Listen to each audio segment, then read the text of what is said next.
Hi guys, so today pag-usapan lang natin itong si ToMarket. Ginawan ko to ng ideas or update over a month na. Meron na sila ditong announcement regarding the snapshot sa September to iyon. And kung sa tingin nyo is late na kayo dito, don't worry guys. Meron tayong isang mini app dito na sa tingin ko it's a hiding gem. It's promising project. So i-share ko yan within this video. Share ko din itong si ToMarket kung paano siya nag-work. So discuss natin yan dito sa video natin today, at kung sakali man na magkaroon ito ng spot listing ay gagawan din natin dito ng ideas kagaya ng ginawa natin kay Natcoin, kay Dogs. Ang daming nakakuha ng Dogs. It's totally free, kahit piso wala kang ilalabas, and maraming mga naka-claim and naka-receive ng airdrops dito guys. So before that, kung hindi nyo pa na-like itong video na ito, please like this video first, subscribe yung YouTube channel natin, turn on the bell icon para ma-notify kayo dito sa mga updates natin na ginagawa sa ating YouTube channel guys. So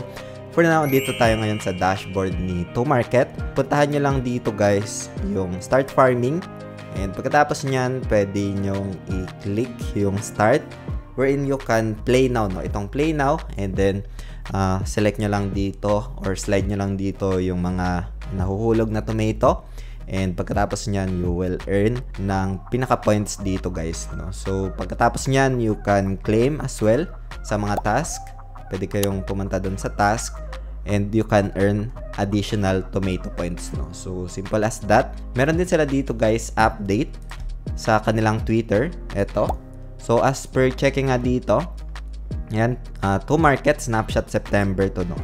So dito, if feel nyo or sa tingin nyo na late na kayo, kasi I've been recording this video last day nung month ng August. So 2 days na lang. Don't worry guys, meron ako ditong other mini app din na sa tingin ko it's promising and maganda yung team, active yung team members, experience na sa crypto space. Itong si Bloom guys, nalalagay ko yung official link neto sa description ng video na ito para mapuntahan nyo. And kung wala pa kayong account, pwede nyo explore. And dito naman guys kay Bloom, simple lang naman dito, just start farming lang din. Tapos pwede nyong gamitin yung tickets na nakuha nyo, and then tap nyo lang yung mga green, tapos iwasan nyo yung bomba, and makakapag-earn kayo dito ng Bloom points. So meron sila dito mga update na ginawa na. Upcoming nila dito guys is yung kanilang meme pad na tinatawag, and nag-update na rin sila dito guys nung kanilang wallet na kung saan makikita mo na yung balance if meron kang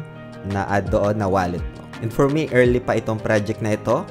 I've been reading some articles and updates na potentially in Q4 magkaroon sila ng token generation event na gagawin din or nung mga ginawa na before ng Natcoin at Dogs guys. So it's totally free.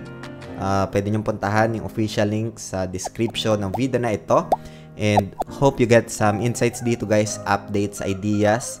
And kung hindi nyo pa pala guys na papanood yung video kung paano mag-withdraw sa Telegram papunta sa GCash, lalay ko na lang dito sa video natin dito sa screen, and see you sa video na yan guys. Maraming salamat ulit sa panunood. Ingat tayong lahat. Peace out. Bye for now.